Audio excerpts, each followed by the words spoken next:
Alors, bonsoir.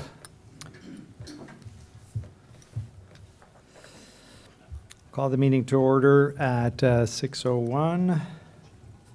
Roll call. So all members of council are present and accounted for. Territorial acknowledgement and state and moment of a reflection. So we'll start. Councilor Lauren.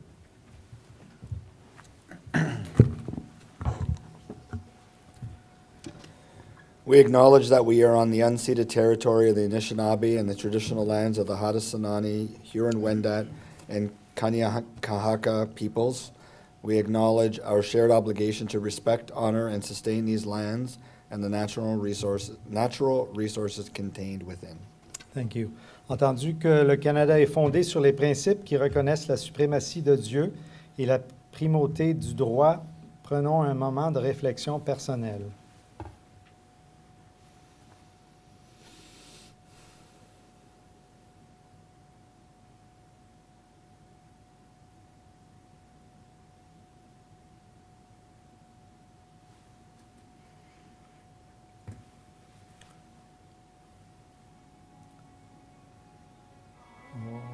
Canada, our home and native land, true patriot love in all of us command, car ton bras sait porter l'épée, il sait porter la croix. Ton histoire est une épopée des plus brillants exploits. God keep our land glorious and free.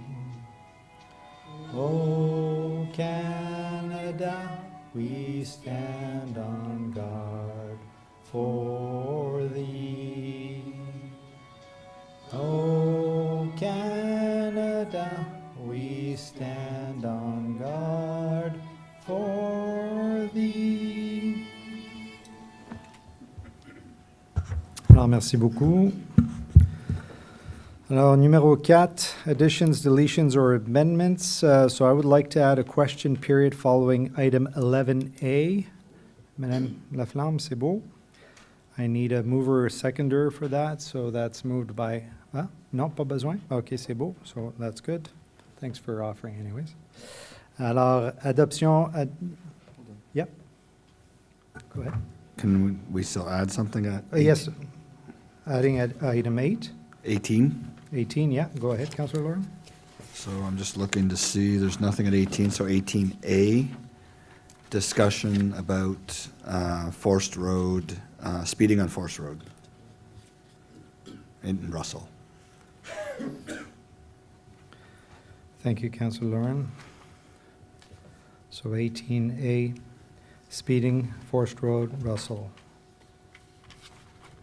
Any other additions, comments in regards to the agenda? So I will need, I need a motion to approve the agenda as amended. And this is proposed by Councilor Lauren, seconded by Councilor Deakin. Call for the vote. All in favor, thank you. Item 6, disclosure of pecuniary interest.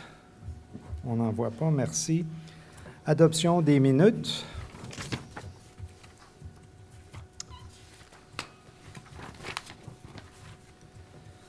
Alors, motion to approve the minutes from regular council meeting September 9, 2024 as presented. And this is moved by Councilor Lalonde, seconded by Councilor Lauren, and I'll call the vote.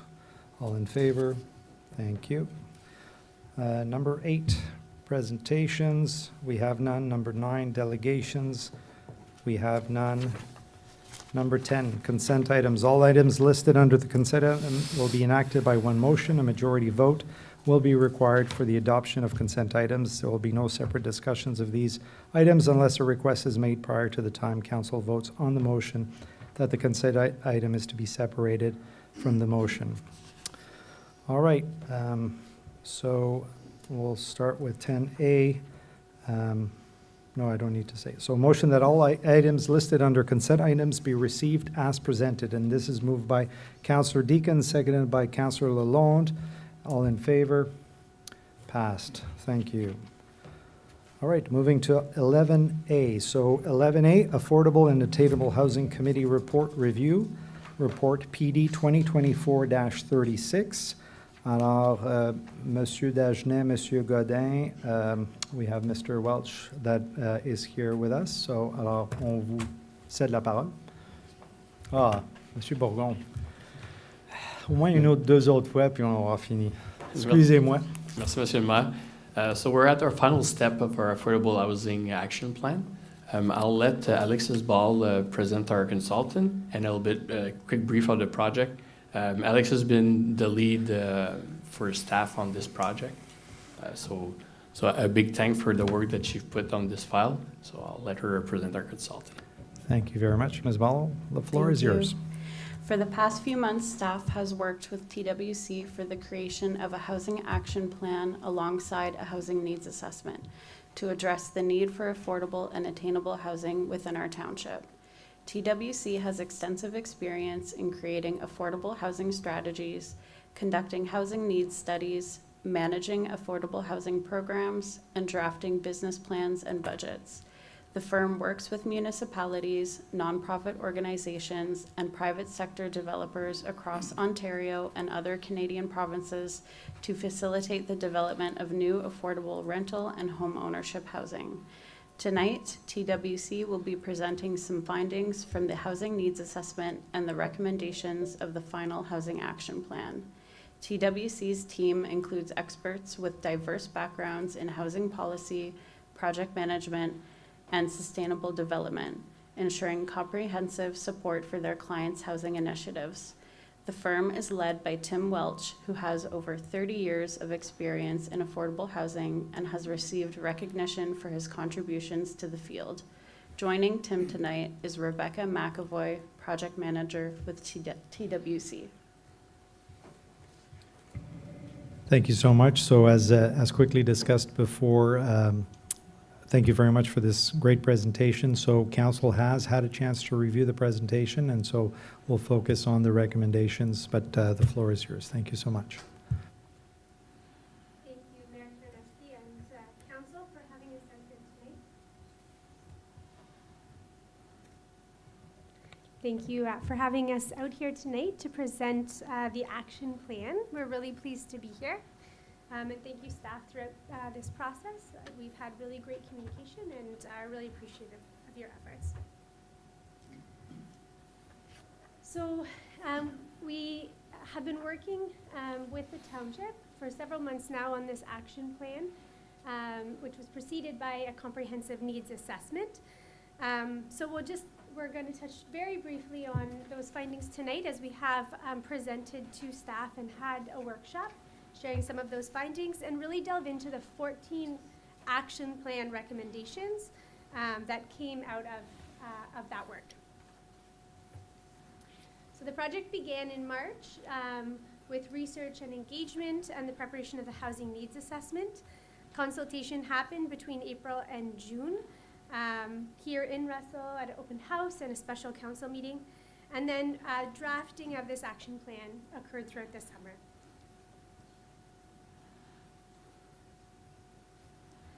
So Russell has had immense population growth, particularly between 2016 and 2021, had an incredible 18.6% population increase. The township has a younger population profile as compared to the provincial average, and this affects what type of housing stock has been built in abundance within the township. But we also see that 21% of the population is age 60 and above, and this is the fastest growing demographic group. The township has a relatively high share of high income households, but nearly 20% of households do make less than $60,000 a year after tax, and this differential in household income does have an impact on the housing needs and the acute needs in the township, as well as what tends to be built in abundance.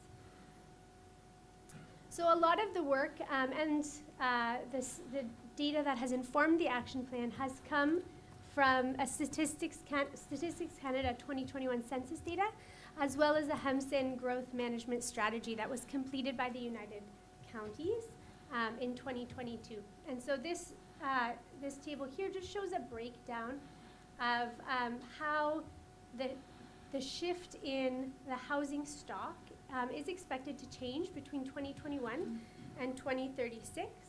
So we see obviously less single detached being built slightly, and significantly more semis and row houses.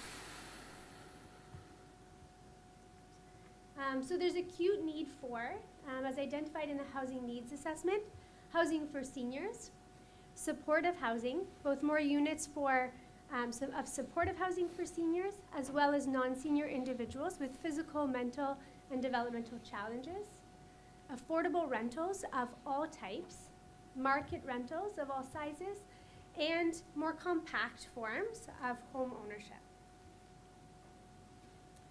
So in the Housing Action Plan, 14 recommendations have been put forward across 4 strategic priority areas.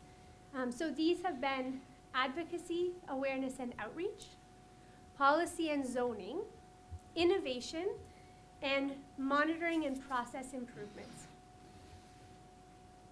So the first recommendation here, and you'll see noted on the slides, we've made some suggestions around the timing and implementation schedule for each of these items. So the first would be to host a developers breakfast series or similar function. When we spoke to developers locally, they did identify that there are some challenges in accessing funding programs, that these funding programs are often changing so rapidly, as well as local needs. And so having a municipally driven forum or resource to connect them with programs, resources, information, as well as let them know about any zoning changes or area municipality incentives, might be a great way to disseminate this information quickly. And in discussions with staff, it was noted that many of these developers were quite often are in frequent communication with the building department, so figuring out what type of forum would work best to get optimal attendance would be easy to do. So that's recommendation number 1. We've also had people through the consultation process come forward to say they would be interested in helping with this, in speaking about some of the available programs and funding. The next recommendation is a housing system integration summit. So this would create some intersectoral connectivity between local not-for-profits, private sector builders, local service agencies, in order to broker more connections and help with intersectoral collaboration.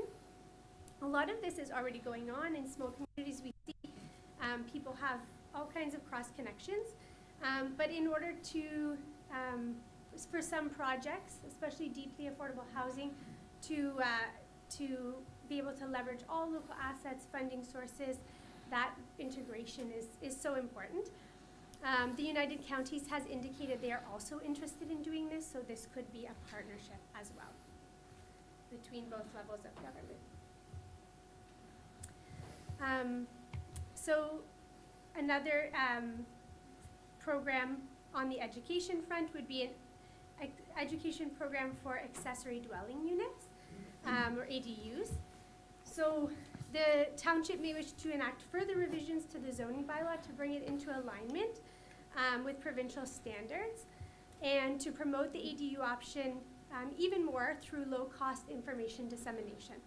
So this could look like informational brochures that could be disseminated throughout the community at local building supply centers, and workshops We've seen municipalities leverage the Canada Summer Jobs Program for this type of work to really get the word out to local residents that this is a great option for some households. You may also wish to, in the informational brochures and promotional material, to share some ideas of what this can look like in different types of homes. Next, collaborate and support community-driven public awareness campaigns.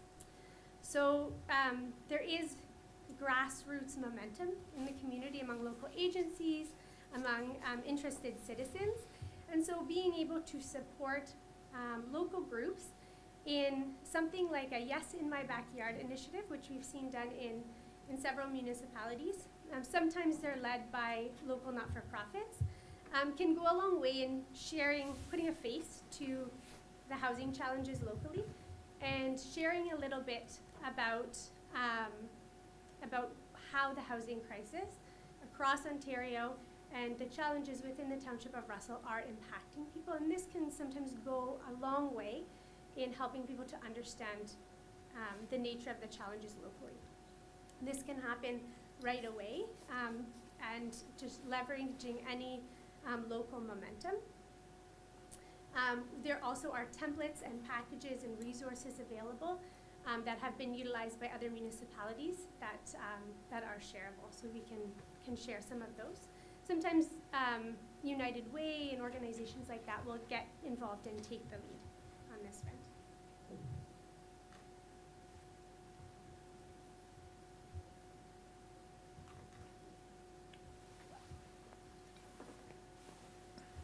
So the next point is enhance ongoing collaboration with the United Counties and engage in joint advocacy at the provincial and federal levels.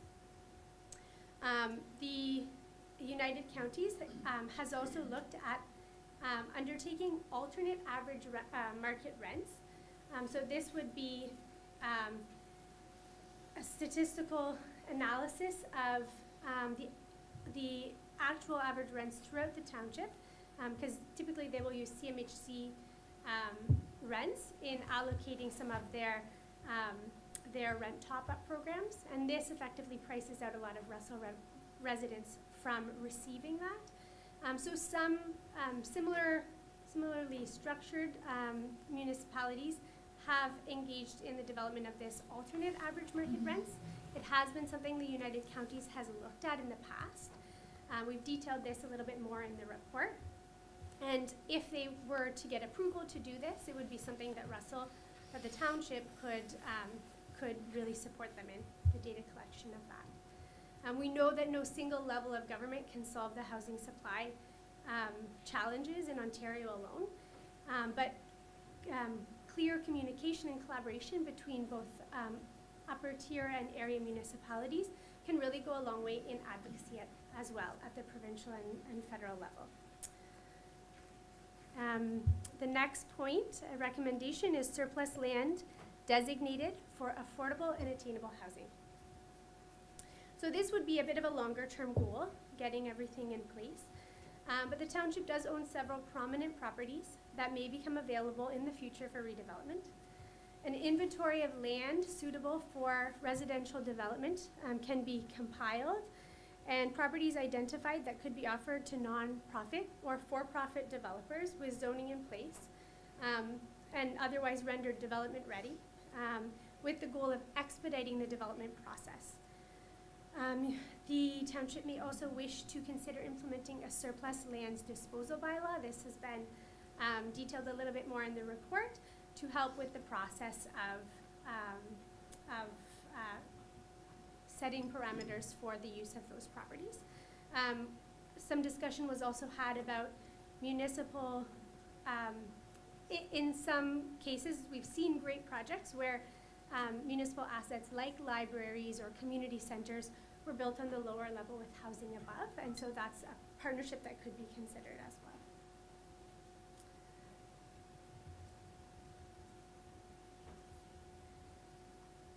So the county recently updated their official plan. So Sorry, one of the sorry, recommendations. I'll stop here for a sec. for respect of our presenters, if I can just ask if you need to have a discussion, if we can just have it outside. Thank you. Appreciate it. Thank you. Sorry about that. No worries. So the United Counties recently updated their official plan. So the township is in the process of doing the same. So within the next 6 months, this recommendation can be realized. And that is to align affordable housing targets for new residential development with the United Counties targets, and direct local builders and other partners involved in construction to consider more forms, more compact density within settlement areas that can contribute to affordability. And obviously there's much more that goes into affordable housing than just density and then the building footprint, but that can certainly help. And we did in the report outline certain types of housing and measures of affordability that should be considered as plans for subdivision and infill are reviewed by the building department. In particular, this is a place where those acute needs can really be looked at and considered against plans for development, including townhomes, stacked townhomes, low-rise apartment buildings. There was a lot of community interest in tiny homes as well, or tiny home cul-de-sacs, so that can be explored as well. The next, maximize transit options in the master transportation plan. Again, this is also underway, and this came up quite a bit in our discussions with community members, where more compact forms of housing are constructed and deeply affordable housing. It's important to have transportation available, different forms of transportation, public, active transportation. And so this can be incorporated into the master transportation plan. There was also mention of the importance of ensuring transportation between residential areas and the industrial park.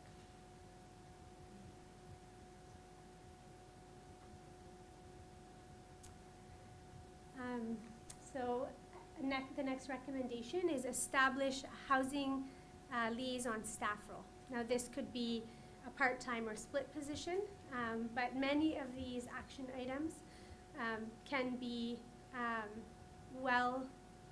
delivered by this type of staff role.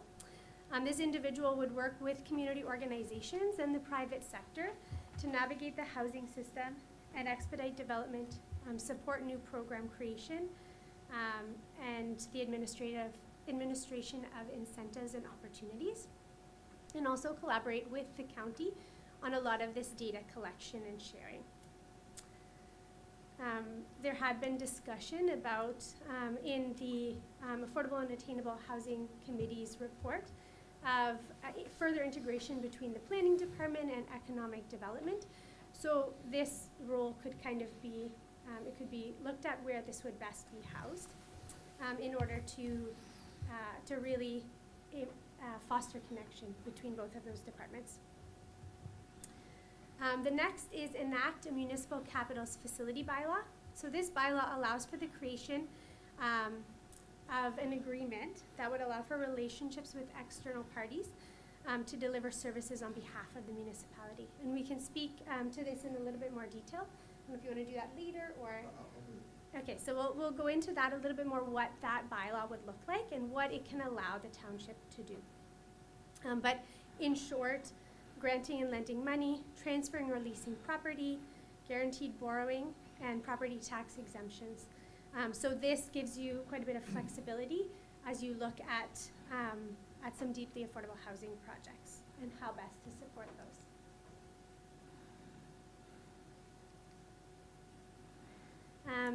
So the township does have some community improvement plans in place currently, 2 of them, and community improvement plans are a great tool for incentivizing affordable housing. So one of the recommendations is to enhance your existing CIPs or create a dedicated housing-related CIP that can offer incentives to further encourage the development of affordable housing, renovations and conversions of properties from non-residential to residential. It would be recommended that the community improvement project area for a housing-related CIP would be the entirety of the settlement areas as opposed to specific areas. Whereas in your current CIPs, they're focused on industrial park, downtown, and that sort of thing. Brownfield remediation incentives could also be included here as well. Promote and accept a range of housing models. Creativity and flexibility with zoning, and encouraging a diverse range of housing types and built form can help to serve vulnerable populations and ensure that affordable housing options are available along the housing continuum. So this could look like prefab houses, tiny homes, cul-de-sacs, and things of that nature.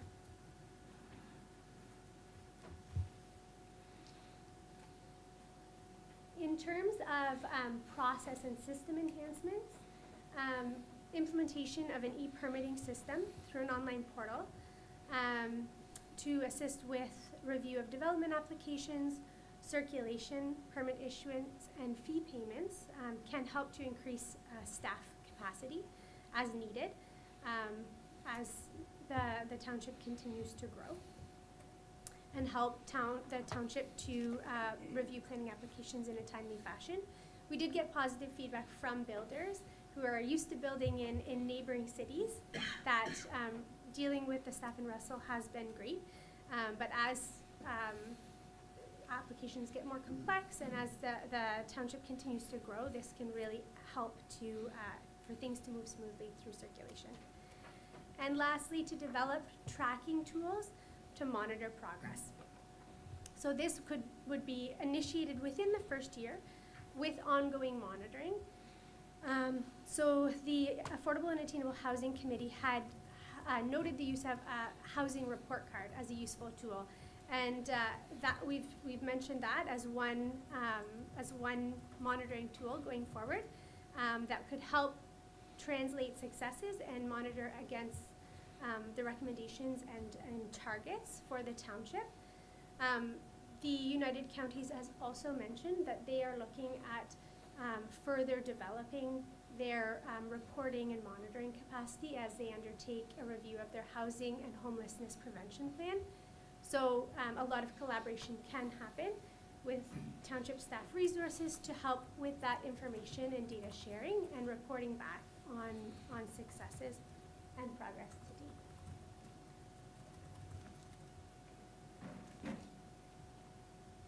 Thanks, Rebecca. I just want to make a few extra comments that when we look at the different actions for the township, it's now almost 24 years ago since the province downloaded responsibility for housing to United Counties, to service managers.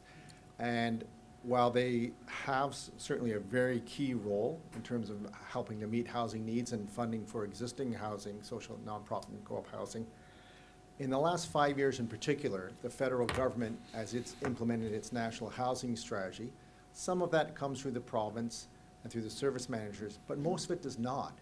It now comes through individual nonprofits, or in many cases, certainly county municipalities, but many area municipalities moving forward with initiatives. That's not to say that the municipality has to take on a major financial role, but a lot of it is facilitation. So a couple of the recommendations, everything from one that Rebecca touched on, reaching out to the community organizations that you have good contact with about land, doing expression of interest, who has land they could potentially bring to the table. They may not want to develop or operate housing themselves, but maybe a faith group or another community organization or a private sector developer might be interested. So part of it is trying to pull that communication and the good contacts you have as the local municipality together to try and get things prepared for when there are opportunities for major funding from the federal or provincial levels of government, that there are housing proposals in your community that can be brought forward.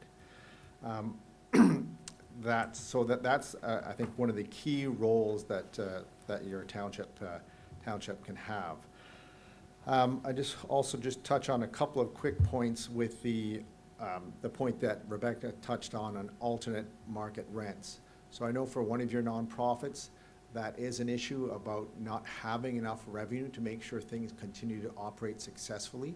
And hopefully by having the discussion with the county, and with the county pushing, advocating at the provincial level to have an alternate definition of rents that reflects particularly this end of the county, the area of the county closest to Ottawa, could get some recognition so that the rents where people are paying rent geared to income get a larger operating subsidy from the county, because instead of, I don't know the exact number, can't recall the exact number, instead of $1,000 a month, an alternate might be $1,300 or $1,400 a month, and that $300 to $400 a month extra will help in the operating budget to close some of the deficit. So hopefully that can be a helpful thing locally to your nonprofit. And then finally, just to touch on, I know a question on municipal capital facilities bylaw. Way back 22 years ago when I was a young lad, brought in one of the first in another municipalities. But really what that does is that the province brought in legislation that allowed municipalities to bring in capital facilities bylaws that allow new affordable housing to be designated as a municipal capital facility. So that could allow your municipality, for example, to transfer land and not violate the bonusing provisions in the provincial laws, in the Municipal Act, or provide additional financial assistance if you chose to do that for certain affordable housing. So it just sets a format under the capital facilities bylaw to say, yes, affordable housing is an important municipal role in the municipality, and you could choose then to provide financial incentives for that if you wish. Maybe I'll pause there and see if there's certainly other questions from councillors. But as Alexis mentioned, that although this is the completion of our report and our assignment, we really hope that it's a good, helps to build momentum for other affordable housing initiatives in your municipality. Thanks. Thank you so much, Mr. Welch and Ms. McAvoy. Really appreciated the presentation and all the work that's gone into this. So before I turn over the floor to council, just wanted to see Ms. Ball, anything to add? Mr. Bourgon, anything to add? Nothing further to add for myself. So tonight, council, the recommendation as it stands is to receive the report. So our idea is to council to have a couple of weeks to absorb the material and to have we want to put that topic on the agenda at the next council as a strategic discussion. So that way we'll have like a better feedback from council to staff to assist us on establishing the priorities and if there's a need to put items on the budget for 2025. Okay, parfait. Merci beaucoup, Monsieur Bourgon. All right, so questions and comments from members of council? Councillor Deakin. Thanks. It's such a robust report, and I really appreciate all the work that's gone into it. And, you know, there's what we thought as a committee we might see, which are relatively minor policy enablers, as well as some larger things for the council to consider as well. And I'm glad that there's going to be a strategic discussion. So I'll keep my questions just to 2 tonight, just to help prepare for that discussion while we have the benefit of the expertise of the consultants here tonight. I am appreciating from this report the notion of what do we want as a community? We want a complete community. And I really like that you brought in transit, that you mentioned childcare challenges that people are facing. These are challenges that exist because we don't have a complete community right now in terms of diverse housing stock. So that was just one thing that I wanted to note tonight. In terms of funding, the housing action plan, I understand, is a prerequisite to be able to apply for CMHC's Housing Accelerator Fund. So I'm just wondering from the consultant's perspective what their view would be in terms of what's come out on the other end in their findings, and whether that fund is a match for some of the things that we might be looking to undertake in those recommendations. Mr. Welch. Thank you, Councillor, for the question. The federal government's Housing Accelerator Fund has now gone through 2 rounds of proposal calls. Last fall, they had a proposal call. Most of the funding at that point went to the larger municipalities, a few smaller ones, but mostly mid to larger size. The federal government announced a further $400 million in the spring budget, but they, at this point, restricted to municipalities that applied in the first round but weren't approved for funding. We don't know yet if they will come forward with a future round. Certainly, I think once we get the results back, because I think there were 400 or so municipalities across Canada that weren't funded, that did apply last year. So I'm sure there will be many that won't be successful this round either. And we're hoping that kind of initiative continues from the federal government. For a housing needs assessment, yes, you're correct, is a prerequisite to be able to, a year ago it was you have to undertake one, but this year you had to have one in place, a housing needs assessment. So you would be in good position for that. My understanding there's also some housing need assessment documentation that's gone out to many municipalities recently through AMO, through the Association of Municipalities of Ontario. So the work that's been done on the housing needs certainly provides a good base to apply for future levels of federal and perhaps even provincial. We're hoping for more substantive housing announcements in the future from the province but I think a lot of that will say what are the housing needs in the community. So this is a good base to build upon from that. Thank you very much. Any further questions? Conseiller Lalonde? Yeah, I just want to echo Councillor Deacon's comments. I want to thank you for the report. It started with our group with our Accessible and Affordable Housing Committee trying to put something together as best we could a year ago. And I'm glad to see that, there's some dovetailing for sure of some of your recommendations with the ones that we made. I like in particular the section talks about establishing a housing liaison staff role. And we've been talking about something, along the lines of sort of a community development champion.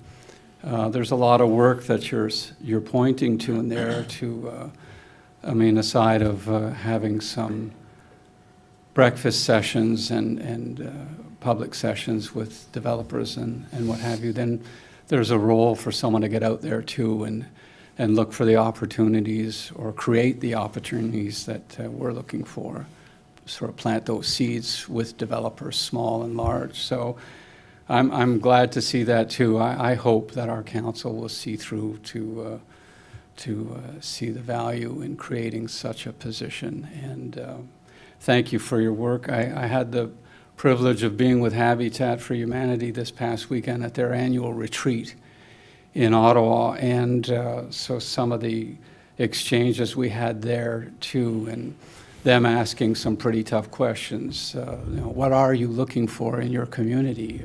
Before you ask us what it is we can do, what is it that you're looking for? So we're going to be using some of that. I think I'll be sharing that with council along with this report, and I look forward to the public really coming out with its own questions and comments when we get to what staff is proposing as a strategic discussion item at the next meeting. So I'm looking forward to all of this. Merci, Conseiller Lalonde. Any further questions or comments? Councillor Deakin?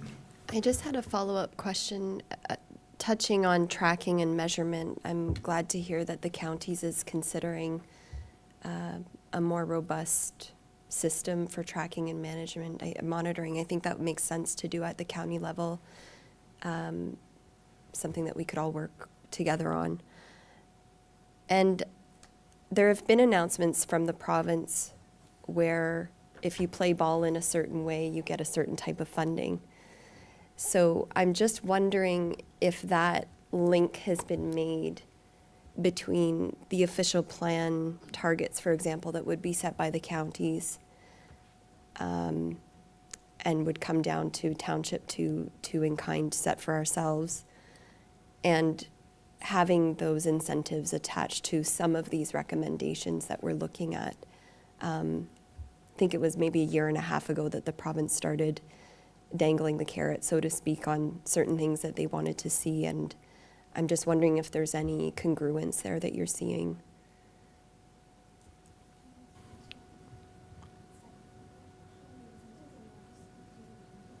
Okay, I guess both of you will answer? That's right, okay. Tag team, all right. That's right.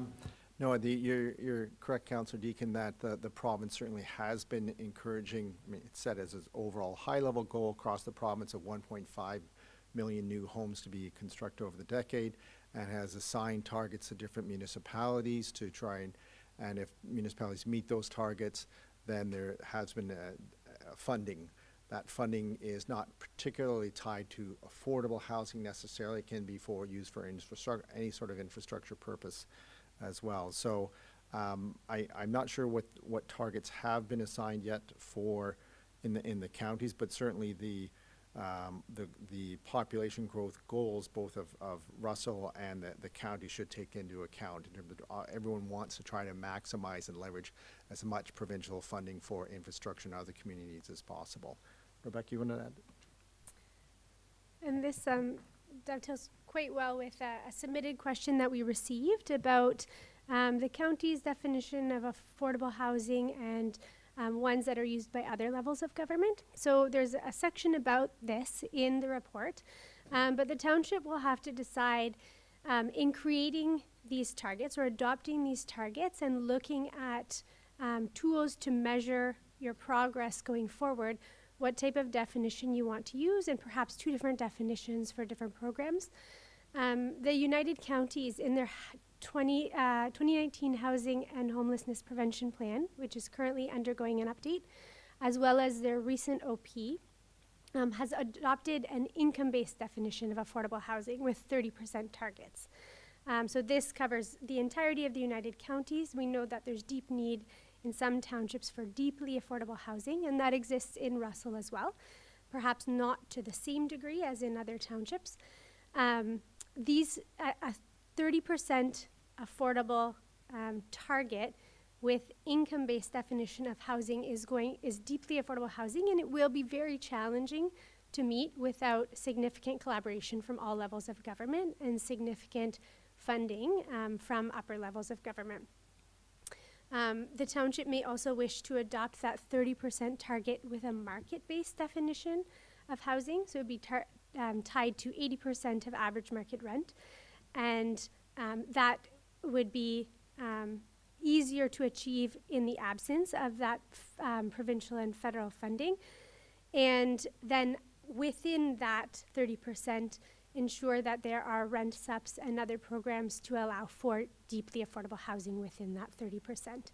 In speaking with planning staff and housing services staff at the United Counties, they have said the township can set that definition, despite in the OP it saying we strongly recommend this 30% target. The way that you define that and with the identified needs in the township is up to you. They're not going to be holding you to that, but want to know exactly what you're aiming for, what your vision is, and set that target based on local need and local what best or what is most achievable within your vision for growth in your OP. One last thing. I can't resist. Based on a lot of the input and feedback that we had, certainly, as Rebecca stated, the importance of deeply affordable housing, absolutely important. But the feedback we had about, I'll say, attainable or workforce housing, the example of childcare workers, people who might be earning $20, $22, $24 an hour, personal support workers, etc. It's really important for a complete community that's growing as rapidly as your township is, and tracking that kind of attainable housing. So it's not deeply ranked income, but housing that might be $1,200, $1,300, $1,400 a month rent. I think tracking that to see progress made in that level as well is going to be a helpful marker for the township to keep track of. Excellent, thank you very much. So any further last questions from members of council? Seeing none, so I will open the floor to members of the public. As we stated at the beginning, there is an opportunity to ask questions specific to this item. Before I read everything around question period, I just want to see, are there any questions from members of the public? Okay, so I'll go ahead and read my little thing, blurb. So I'll read it in English. So questions has to be in relation to this agenda item. Before asking a question, please fill in your name. If you wish to receive a response from a member of council or staff, leave your phone number, email, state your name before asking your question. Disclaimer: by asking questions during the council meeting, you are consenting to be part of a live broadcast and the official public recording of the proceedings. Thank you. Tony Bass. In your report, you said something about reducing or giving a break on the taxes from the houses. Now, I'm a resident here. Every year my taxes keep going up. We're putting up a big sports complex. Our taxes have to go up higher for that sports complex. And now all of a sudden we're giving people that do not live in our community that plan to come here a break on their taxes, while the residents that have supported this community for God knows how many years has to pay for this. I really don't feel that that's kind of fair. So the question? Question is, how are you going to justify this? Okay, thank you. Appreciate it.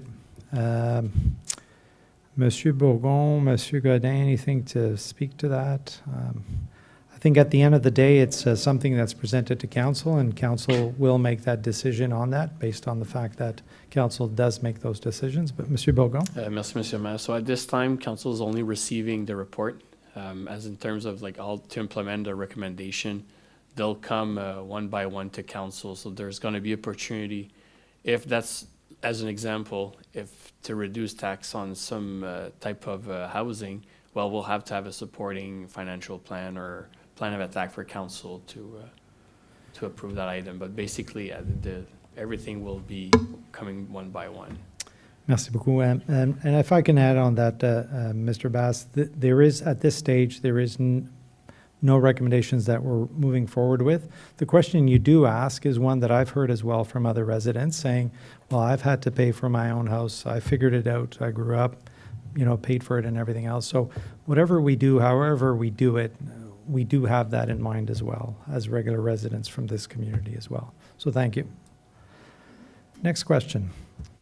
Mary Chartrand, Hamilton Road, Russell. In listening to the report, it sounds like we're going to be counting on a lot of different organizations, whether it be not-for-profit or community or businesses, to be a part of the process in providing affordable housing. So my point is, it's all local. How are we going to guarantee, or can we guarantee in any way, a certain number of community residents getting access or being guaranteed? So say for instance, 75% of the housing would then go to current residents in the township. Is that something that our council will be considering? Thank you for your question. As far as I'm concerned, I think it's just affordable housing as a status. I don't think we differentiate on whether a person is a current resident or not, but perhaps I can ask Mr. Welch, in terms of other municipalities that you've worked with, how does that process come about? Or is that a distinction that's made or not? Sorry, Mr. Bertrand, It can be a complicated question. For new housing, new affordable housing to be built is under different programs and different program requirements than the housing built 20, 25, 30, 35 years ago that's administered and financed. So most of the new housing that comes through, that gets financial support from Canada Mortgage and Housing, from the federal government, it has requirements for levels of rent. It doesn't have any set out requirements for who is moving in. So that can be a local organization can, for example, create housing that's for seniors locally to apply and take the applications in. So that's different from the centralized waiting list for existing rent-geared income housing that's subsidized on an ongoing basis by the United Counties. Thank you. Thank you very much. Can I just add a comment to that? Sure, quick comment. Just to but say question. that there are people in our community that are looking for housing now, and they can't find it. Clearly period. understood, yeah, yeah. The report also indicates there's land owned by Township that could be used for affordable housing. Where are those lands? Well, so we as part of this, there is a directive to kind of take a look at what is there. I'm not sure that we do have a lot in terms of residential or any for that matter. Monsieur Godin, I know we'll be doing that exercise, but Merci, Monsieur Maire. We don't currently have a documented inventory of lands that could be used for this, but I think if those recommendations are endorsed, it's something we can look at and to see what we do have. merci. Thank you. Thank you.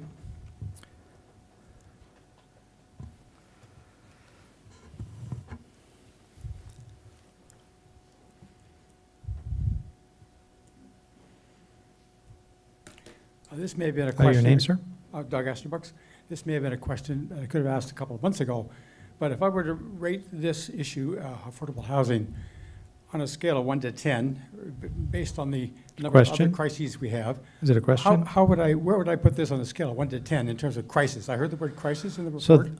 Where would I put that on a scale of 1 to 10? So that would be your personal view of that, or are you asking council where we're putting that as a Yes, priority? yes, see. Clearly, council has decided to invest in this report.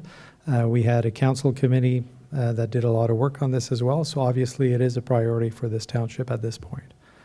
I can't give you a scale. I'm not educated enough to tell you that.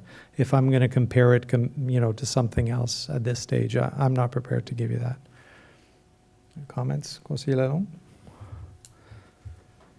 Lalonde? Just to a few of the comments that were made earlier. I mean, we talk about lands that might be in surplus.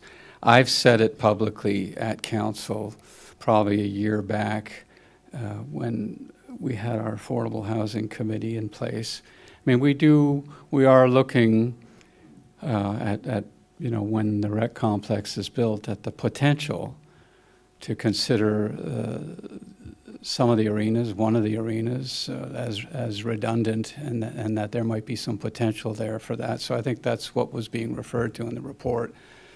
That there are some, they're very limited, and we have no idea at this point what we can do about it, but I'm hoping and expecting over the coming months, that there'll be an opportunity to move to that next stage, which is to look at some of these things and maybe to get some input from the public on what could be done.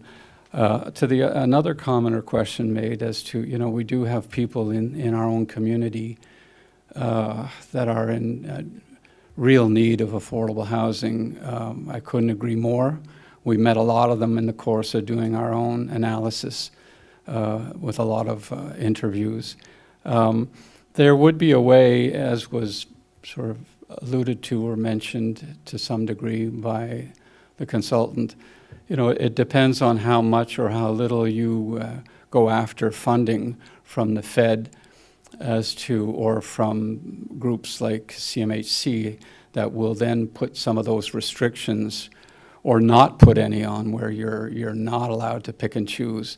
I think the opportunity for us is, depending on what kind of a partnership model we look at and who the groups might be involved locally, that we will be able to address the idea or the possibility of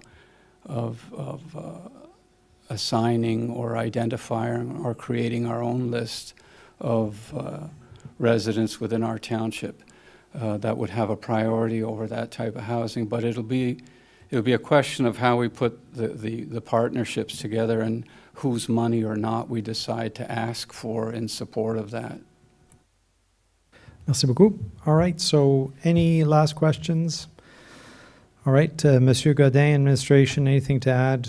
We have a plan, so in a couple of weeks, this will be on our strategic discussion agenda item. Thank you very much. Thank you so much for your time, and your expertise is truly appreciated. All right, so moving to 11B, passage pour piétons dans la municipalité de Russell, rapport PD 2024-11, que le Conseil reçoive le rapport PIC 2024-11 daté du 23 septembre 2024 et approuve, tel que recommandé, dans ce rapport le règlement proposé pour l'ajout de tous les emplacements de passage pour piétons existants au règlement sur la circulation et le stationnement. Alors, commentaire de l'administration. J'ose pas dire qui, je ne veux pas me tromper, mais je pense que le rapport vient de vous. Madame Bourdeau? J'ai pas de Oui. commentaire à ce moment-ci. OK. C'est vraiment juste pour corriger qu'est-ce qu'il y avait déjà. Formidable. En passant, moi, j'ai fait un petit peu de recherche pour savoir toutes les différences entre chaque type 1, type 2, ABC. Si jamais quelqu'un les veut, je les ai toutes. Je ne les ai pas mémorisées, pardon. Alors, merci beaucoup. Questions, commentaires, membres du Conseil? Seeing none. All right. Moving to item C. So parking restrictions on Church Street. In Russell, report PIC 2024-13, that council receives report PIC 2024-13 dated September 23rd, 2024, and approve as recommended in the report the two proposed bylaws to extend a no stopping zone and a no parking zone on each side of Church Street at the pedestrian crossing. Any additional comments, membres de l'administration? Non. Merci. Questions, comments from members of council? Conseiller Lalonde? Oui, je voudrais juste faire le point que sur cette rue-là, la rue Church, il y aurait l'opportunité de peut-être installer sur le côté nord, où il n'y a pas de trottoir, un genre de système comme a été installé sur la rue Concession en avant du Fire Department. Et si je pourrais juste demander clarification au staff, à savoir si ce genre d'idée-là ou de ce concept-là pourrait être proposé en même temps sur la rue Church, ou ce qui manque un trottoir quand même, qu'on parle en même temps de stationnement. Madame Bourdeau, Monsieur Bourgon, commentaire? Merci, Monsieur le maire. Dans le fond, ce qui est prévu, c'est le côté ouest de la rue Church. Donc, vraiment de l'autre côté du village. C'est l'endroit là, qu'on a prévu d'une fois que le développeur met la deuxième couche de pavé pour avoir cet accotement au nord, pas le segment ici. Conseiller Lalonde? Alors, il reste qu'il n'y a pas de trottoir sur ce côté-là non plus, le côté est. La rue Concession, est-ce que c'est quelque chose qui est concevable là, ou est-ce que ça demanderait du pavage avant que ça puisse se faire? Parce que le trottoir disparaît juste après le Seniors Home, le Meadows. Et ça fait bizarre un peu de l'avoir jusqu'à là, puis d'être obligé de traverser à ce point-là pour pogner un vrai trottoir sur le côté sud. À savoir vos idées là-dessus. Monsieur Bourgon, juste au niveau idée, là, on ne vous donne pas beaucoup de temps pour y penser, là, mais commentaire? J'allais dire, il y aurait évidemment, il faudrait aller voir sur place ce qui est possible. Ça pourrait être un thème discussion budget. OK, parfait. Like anything else, adding that infrastructure comes at a cost. And follow-up? Je fais juste le signaler parce qu'on sait qu'il y a plusieurs de ces résidents-là que quand ils sortent leur appartement, ils sont portés à vouloir descendre la rue sur ce bord-là, mais dans peu de temps, ils n'ont plus de trottoir sur laquelle naviguer. Merci. OK. Alors, on continue. Alors, 11D, demande d'exemption au règlement sur le bruit, rapport PIC 2024-19, alors que le Conseil reçoive le rapport PIC 2024-19 daté du 23 septembre 2024 et approuve tel que recommandé dans le rapport la demande d'exemption au règlement sur le bruit. Quelque chose à rajouter? Non, c'est un événement typique. OK, je pense que c'est la deuxième version, la deuxième... C'est le deuxième. Oui, OK, formidable. Questions, commentaires, membres du Conseil? Seeing none? OK, great. OK, item E. So Waste Management Program. So the Council receives report ISPW 2024-01 A, dated September 23rd, 2024, and authorize the Executive Director of Infrastructure Services to sign the contract with Waste Management and GFL for the organic collection, and approve to proceed with option 2, and approve the proposed extension of solid waste collection contract. So before I pass it on for administration, if there is anything to add, I just wanted to say a few comments. So this file's been ones we brought back from 2 weeks ago. On a reçu quand même un certain nombre de commentaires de résidents qui nous ont appelés, qui nous ont écrit, je pense qu'à tous les conseillers.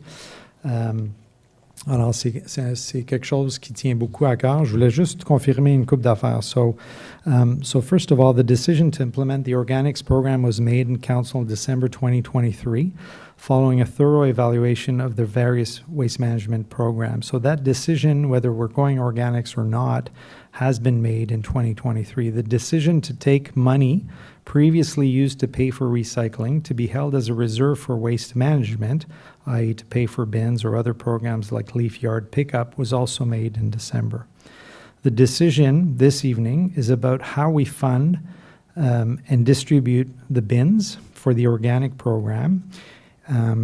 So either through waste management, where they would finance those bins and deliver them, or through Township directly. And then the other kind of decision that we have on here is, do we extend our solid waste contract to 2031?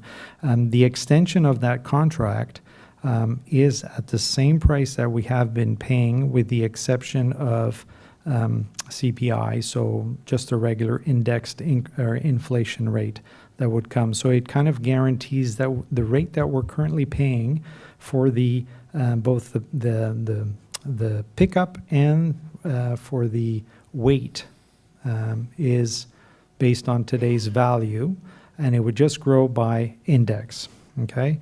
So in addition to that, a couple of other points I wanted to make. So even though the decision to go with organics was made in December, I just wanted to remind anyone listening of a couple of other points around that decision.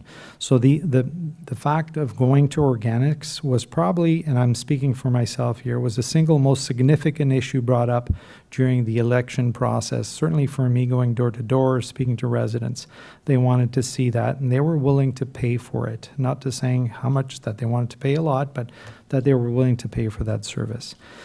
I would also add that the Ontario government is moving to mandate organic programs across the province. So it's slowly coming our way, whether we like it or not, we have to do it. And in addition to that, just a couple of other points. The difference between the prices in 2025 and 2026, when we look at the table, I just want to highlight that it's not related to a price increase, but rather that in 2025, we're only going to receive the service for 39 weeks as of April 1st, as opposed to 2026, which will be full 52 weeks. So so that's important. So when you see that big jump last week, or 2 weeks ago, when we first saw that here at council, it seemed like, oh my God, why are we increasing by that much? But that's the reason for that big jump that you see there. One is for 39 weeks versus 52 weeks. Another point that I wanted to talk to is that the producers are now paying for recycling. So we used to collect $73 a year, or about $1.40 per week from residents to pick up recycling, and that cost now is borne by the producers of the items. So that money has been put aside in a reserve, and that money will be used to pay for the bins for this organic program. So that will have an impact. So that money didn't just disappear, it's going for that. And again, as I mentioned earlier on, this was agreed to in our decision in December at council as well. So our organic program, collection and depot, without speaking of the bins, is about $192 a year, or $3.69 per week, which is $2.29 more than simply the recycling. So at $212 a week, we're paying currently, we're paying about $4.07 per week. At $311, which will be the full year organic program, a resident will pay about $5.98 a week, so a difference of about $1.90 per week to have organic. And again, I go back to that request coming from so many residents and the fact that the province is moving in that direction. 2 more points. A lot of the comments that we received are, why should I pay for this? I already compost. Or I live outside of town boundaries. I've got a huge property and I already compost. I shouldn't have to pay for that. So a couple of things to speak to. So the municipal programs, the municipal organic program will handle many more types of material, first of all, than any household composter. So we're speaking about meat, bones, compostable paper products, dairy products, and so on. So it'll be a lot more efficient, and no matter how you slice it, it will reduce the amount of waste that's going to landfills. So no matter how you slice it, the organic program will increase the amount of waste diverted from landfills. It'll also serve, I think, as a great tool to educate our community on the importance of promoting a broader environmental initiatives. I think that's important as well. By all residents doing this, we're kind of really pushing everyone to have the environment at the forefront. We're dealing with it on a weekly basis. Those bins are a reminder of the importance, the fact that we're teaching our kids, to compost. All of those are very positive. And then on a final thought on that, should I have to pay if I already compost at home? So if I use that logic, would residents have to pay for sidewalks that they don't use, or parks or arenas that they don't use? Or if I look at the school taxes, I don't have any kids that are a school age anymore. Why am I paying for those taxes? So this is kind of part of what a community does. And so I think it's pretty important that we take all that into account. So I think I've taken enough time, but I just wanted to put all those points together before we move forward on this. So anything to add from the administration, Monsieur Bourgon? Merci, Monsieur le maire. Dans le fond, je voulais d'un souligner là, les changements qui ont été apportés dans le rapport sont soulignés en jaune. So highlighted in yellow are the difference between both reports from 2 weeks ago as of today. And the amount that we did collected for the purchase of the bins, it's about $650,000. So that's the amount that we'll have by the end of the year to put as a down payment for the first purchase of the green bin. If council chooses so to select option 2, which the townships take care of that purchase and distribution. Okay, merci beaucoup. Questions, comments from members of council? Councilor Lord. I have a few questions, but I'll start with this one. In December, we gave direction to negotiate the contract with GFL based on the numbers in that report. Has that contract been signed? Monsieur Bourgon? No, the contract's not signed. That's the main purpose of the report tonight. It's to get direction to sign the contract. So we are not tied into anything at this point in time for the collection of organics? Well, for the collection, with GFL, no, being the depot.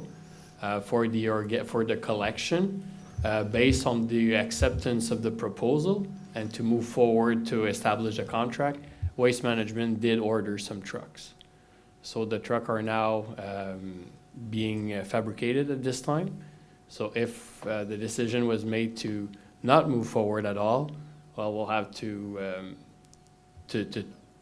report that to Waste Management, and there will likely be some kind of a fee from backing out at this point, since they already ordered the trucks. Do we have a contract with Waste Management for them to purchase those trucks? Well, by accepting the proposal. Which proposal?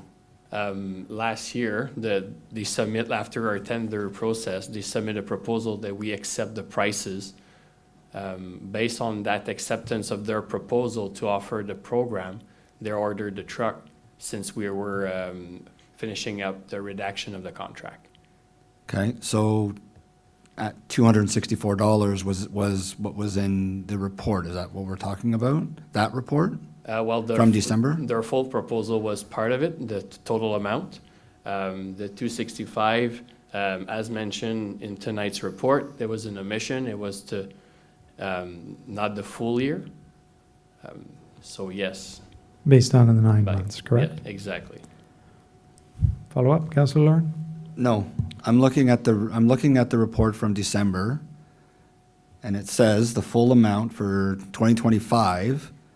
is $264. Yes, and that's why I wrote in the report, and I'm saying publicly tonight, I made a mistake in the redaction of the contract, and the amount was based on that 8 month and not the full year. As I mentioned in the report. And, okay, so now that brings us to $44 more, which is $311, plus the purchase of a green bin, Yeah. plus the purchase of of a solid collection bin in 2026. Which some people may already have in hand, so for those people, they would need to purchase a bin if they fit the right criterias. Okay, and the purchase of those bins, was that included in the report, in the costing in December? In the costing, yes, but now by having to split the cost and to purchase on our own, well, we're saving, like the bins will be much cheaper than to use the service offered by Waste Management. I think you're referring to the report that was presented 2 weeks ago, the costing for 2 Yeah, weeks ago. it was yeah. included at that time. Yeah. The one in 2 weeks ago, but the one in December had the bin purchases for No, both? they were not. They were only included in, because at that time, because of our cash flow situation, I did ask Waste Management to include the purchase of the bin. Councillor Lauren, follow up?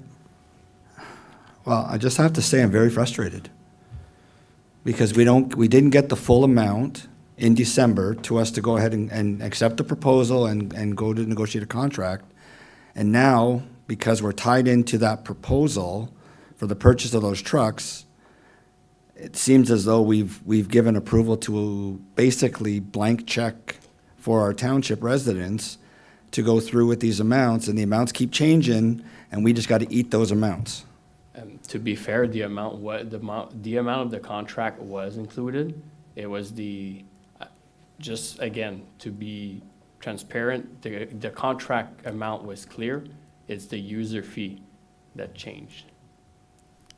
Okay, but the user fee is what's borne on the resident, so I'm Agreed. using that amount. Agreed. Right. But I just want to be clear as well. I'd like to pull this item out tonight, please, and vote on it separately. Okay, One other thing, if you don't mind. go ahead.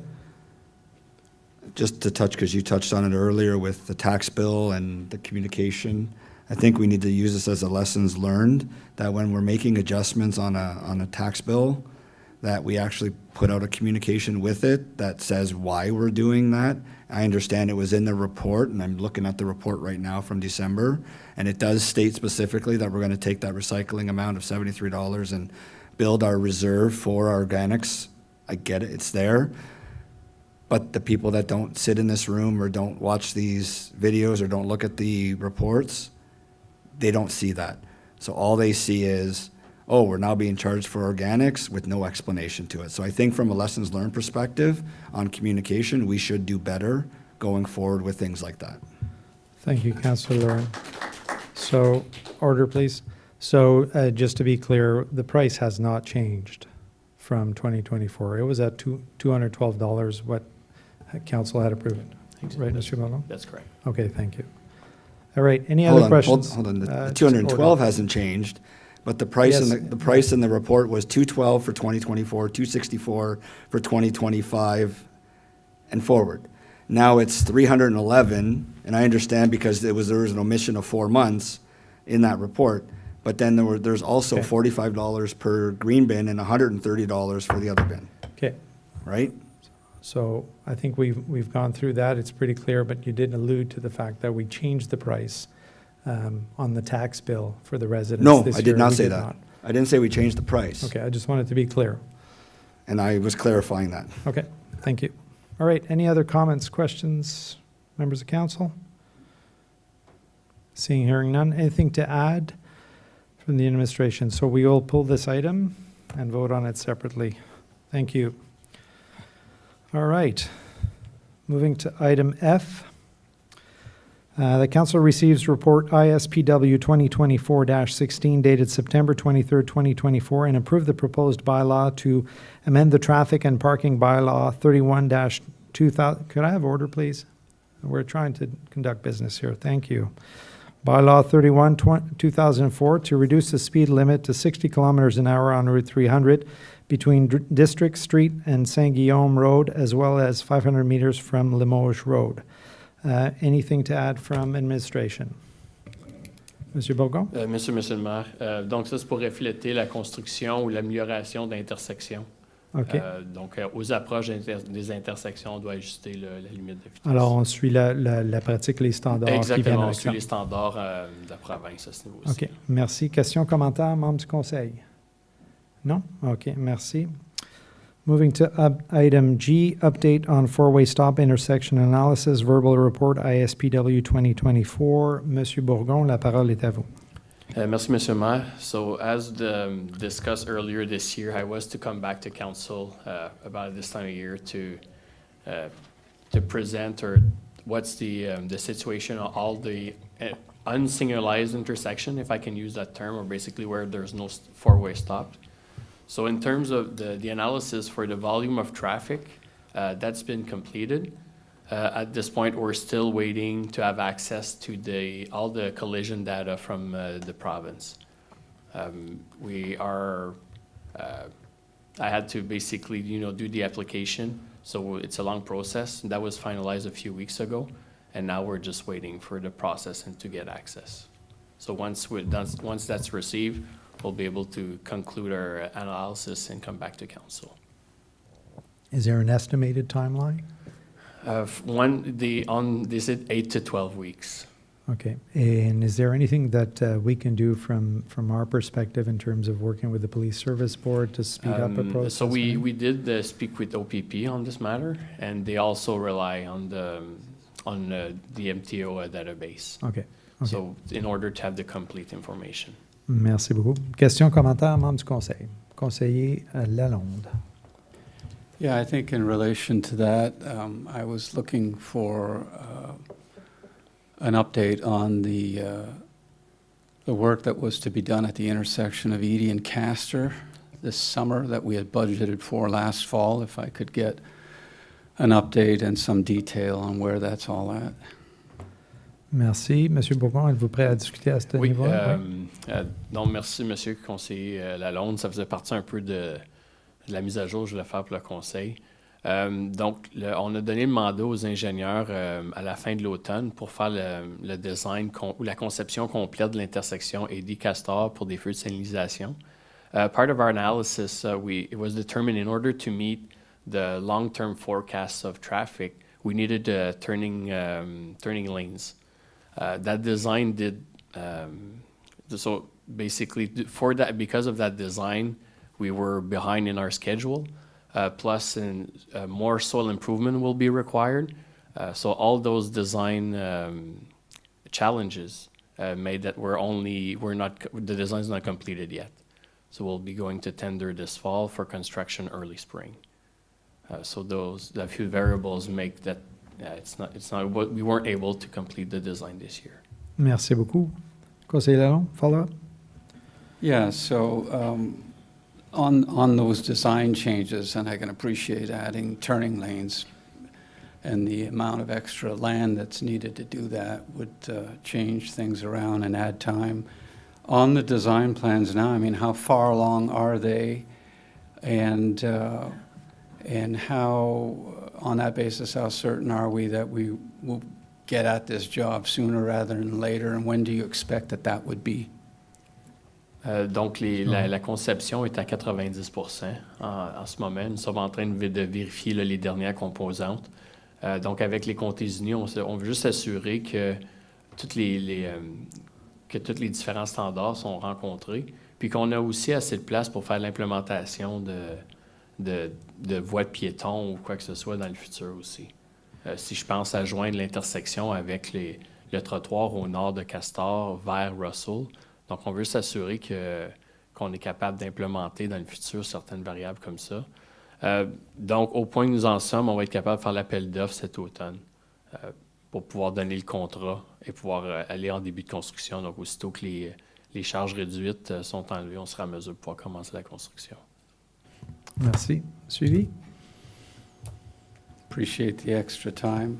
Just a couple more things.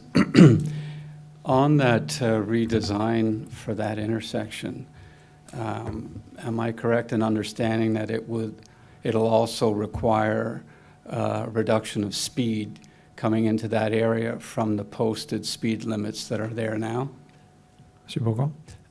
Yeah, so by using the same logic that council approved by law tonight to reduce the traffic speed, we'll likely see something similar. I would need to have the chance to validate that fact, but I could foresee that the speed limit to 50 would be prior to the intersection. Merci. So that being the case, and recognizing how important bringing traffic lights to that section was for us last year, to the extent that we moved it up and put it in the budget to try and get this in 2024 rather than in 2025, I would be prepared or like to put a motion on the table. I don't know what the procedure is for that, whether I can do that right now or whether I have to wait, but I would Would have to be have a notice. motion in mind here. Yeah, so this would be the notice of motion, and it would have to wait for 2 weeks. Correct me if I'm wrong, Madame Laflamme. Si conseiller Lalonde veut mettre une motion sur la table ce soir, ça serait juste verbal. Il faudrait qu'elle soit supportée, et après ça, une fois qu'elle est écrite, on attend jusqu'à la prochaine réunion pour... Faudrait qu'il y ait quelque chose de lu aujourd'hui, Ah, ok. s'il veut la déposer aujourd'hui, puis qu'il y ait un mover seconder. OK, alors à moins qu'il y ait déjà quelque chose de préparé, on ne peut pas mettre une motion. Councillor Deakin? If it's regarding the intersection at Wade and Castor, though, that would be the United Counties. So I'm not sure if that would require a motion, or So unless- if we're looking for more information or direction for staff to collaborate. Would that be a direction? Sure, let's see. Conseiller Lalonde? So I take that point. If I could then maybe ask in some way, form, that council give direction to staff to consider or to make arrangements with the UCPR to propose that reduced speed signs be installed as soon as possible, recognizing that they have to be installed in any case next spring in concert with the traffic light system, that we would move that portion of the project up now. So just a clarification, I think Mr. Bourgon said he didn't want to confirm that there will be a reduction. He is not sure of that, so I caution that. Councillor Lauren? Yes, I believe to satisfy that request, what I would suggest is we ask staff to come back with a report to council to propose to the counties to reduce, and there's a whole process in that, because we had to do that when we changed it from 80 to 60 between the two villages. At the end of the day, it's up to them to say yes or no.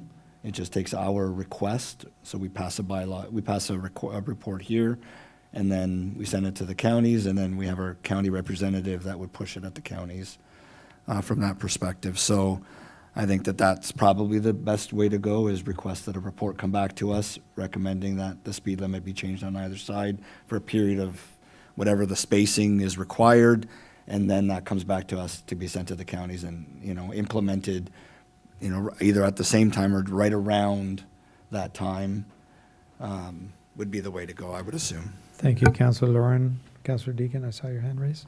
I was just going to say that we did, as a council, approve to have an intersection with lighting there, signalization put in. So I'm wondering if this is simply a direction, again, to administration to request or look into whether that could be put in there, since it's already part of something that we did request to the counties and just- they approved. Yeah, so assuming that there is an actual reduction of speed that would come with that revised intersection, see if we can put a request, if we can move up that part of the process, if that makes any logical sense. If they can do that, so that would be the request. Mr. Bourgon? Merci, Monsieur Maire. So yes, I'll talk with the county, and in the same line as Councillor Lorrain just mentioned, if it's required, I'll be able to bring either the resolution or a short report. Okay, thank you very much. Thank you. Any other questions, comments on this item? All right. So we don't need to give an actual, any further direction than that. I think that's clear. Okay. Perfect. Moving to item 12, reports from an investigator ombudsman. There are none. 13, notice of motions. We have none.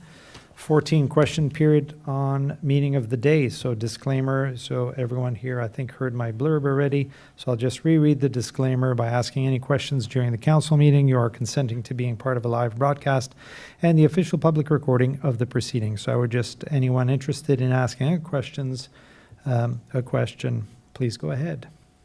Mr. Armstrong. Good evening. Just one question on 11E, that's the organics. I noticed in the acceptable materials that it also includes newspaper, paper, and other paper products. That's already in our blue box recycling, or gray box recycling, that is paid for by the producers. Are we paying for something like this twice in our organics and in our recycling system? That's a great question. Thank you, Mr. Bogo. Merci, Monsieur Maire. So the approach or the logic here, it's your, or the best example, your pizza boxes.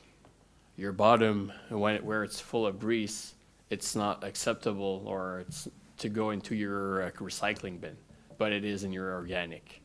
I think that would be the best example of where the same material needs to be separated and go in. We could talk about napkins, paper towels, and so on. Exactly. Okay, So, thank you. so do I understand, it's just for the soiled, otherwise soiled products that are not acceptable in the gray bin? Yeah. That would go in I know there? that when I looked at it, it was compostable paper products, that's what they referred it to. So I assume that that's what we're talking about, Monsieur Bogo? Yeah, and soiled, Soiled, yeah. Soiled. That is, Yeah. that's the term I was looking for. Okay, Thank you. no, c'est bon. Okay. Thank you. It just wasn't clear. Appreciate it. Any other questions?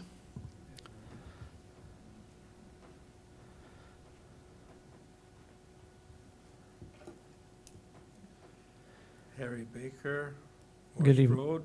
Good evening, Mr. Baker. How are you tonight? I'm well, thank you. Great. So about the same agenda item, I am confused with the charges that we've given on our tax bill. I think I understand it. I'll just ask for confirmation. So the $73 for organic compost, that's because we're not paying for all the recycling anymore, but we do have to buy the bin. So the $73 is for the bin?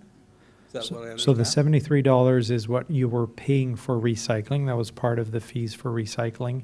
And then when recycling started being paid for by the producers, that money went into a reserve to pay for the moving into organics. Yes. So am I being charged another 73%, $73 No. on this bill that I No, just your bill received? right now is the exact same that it was in Okay. 2024 and 2023, $212. And the waste fee of $139, is that for solid waste? Is it for something else? And is there going to be a bin fee a year after that because the new trucks are going to be self-loading? So you're referring to what fee exactly? I'm confused. $139 charged in 2024, called under waste fee it's called. There's two fees. One's for recycling and the organic compost. So The you- second one is waste fee. Your 2024 waste collection was $88.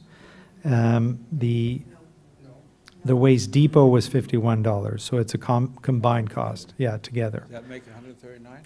That would Okay. make 139, yeah. Okay. It's just they do differentiate because what happens, and that's actually an important piece to mention here, is that when we move to organics, if the weight decreases, we pay less for that. So the rate remains the same, but if the tonnage drops, it will reduce those costs. Okay. And what about the bin that's going to be required for solid waste? Yeah, so as the report included, there will be a bin requirement, just like the bin requirement for the organics. And Monsieur Beaugon alluded to that.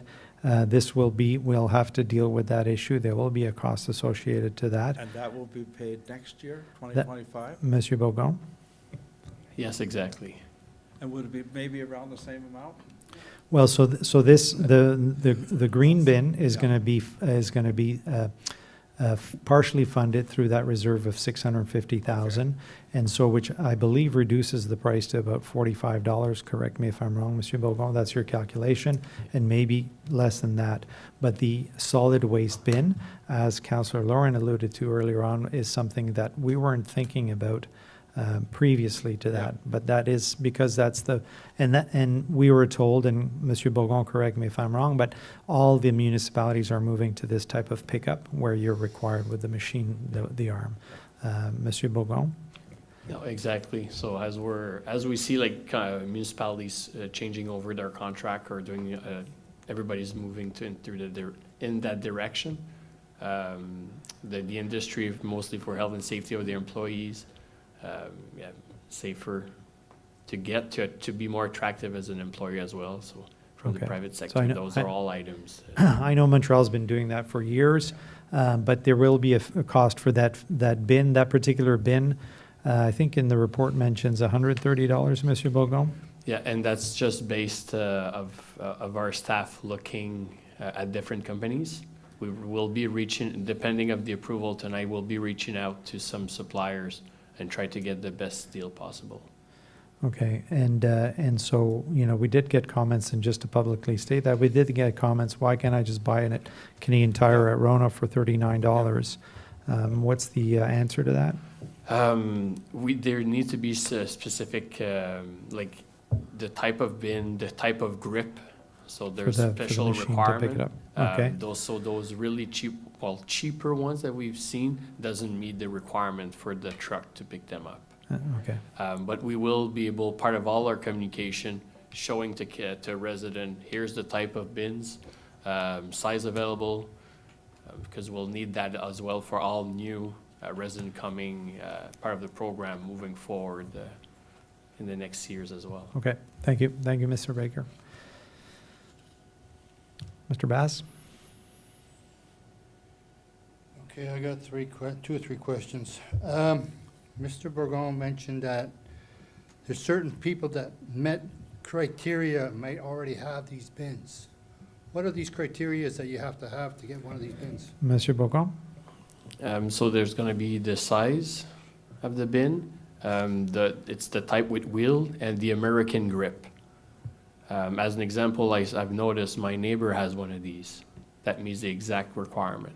So part of our communication, well, if a resident already has that specific garbage bin, well, that would satisfy the collection. Okay, Councillor Laurie, just a second, Councillor Laurie? So that brings up an interesting point. If we're going to be billing people for them, are they going to have to come in and get them, or are they going to be dropped off? And how will the township know that they had their own versus being charged for it?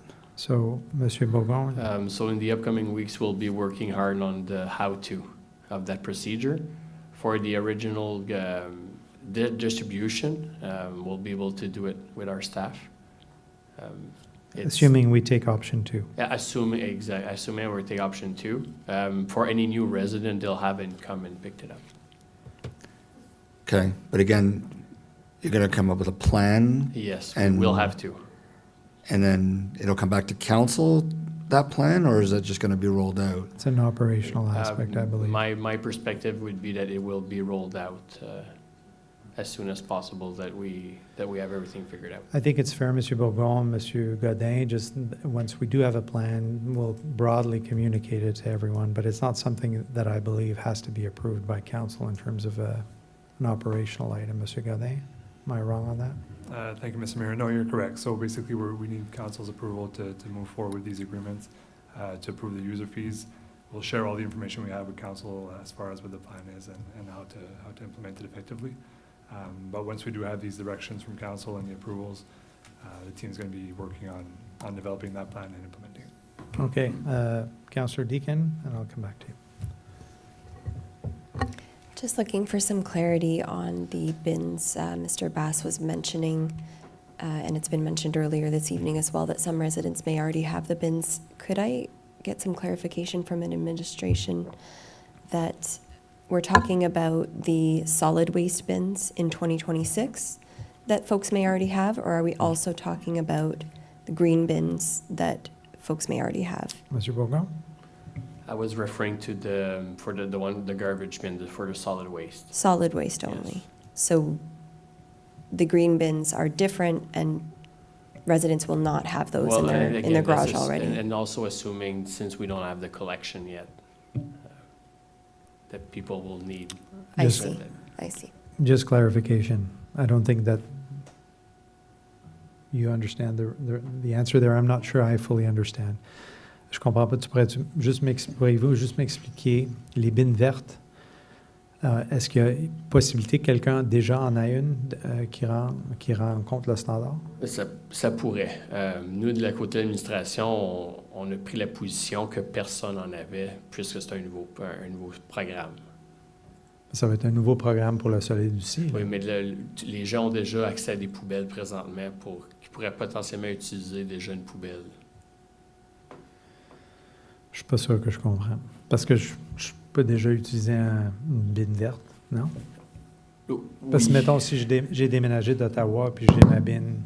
Puis si la bine rencontre les critères, donc C'est possible. on aviserait à ce moment-là. Là. OK. Mais est-ce qu'on pourrait avoir les critères comme tels? Ça va être communiqué une là, fois aux résidents. Là. OK. Formidable. Councillor Lauren? Yeah, well, I'm glad that was clarified because I was specifically talking green bin, because that's the first program that's being rolled out. And my understanding was if somebody had a green bin, then they might not need a green bin if they had one that met the criteria. And you mentioned some sort of a mechanism that was required. On top of that, going forward, then it would also then be the solid waste collection if they had a bin that met that criteria. But it's seeing what type of model that needs to be there. My question surrounded, it's the same for both, is how will staff or the township know that somebody does have one and not bill them for that product? And I'm hoping that is communicated. Yeah, so apologize, I thought you were referring to the solid waste. So if that's the case, we'll have to do some kind of survey, asking pretty much resident one by one almost, one, determine what size of bin, because they could have an option of two size. And if they have one, well, does it meet the criteria? And we'll deal at that point for the billing or not. Like, Dans le fond, il faut opérationnaliser le programme. Like, Yeah. once we approve the program, we'll have to operationalize the Exactly, process. yeah.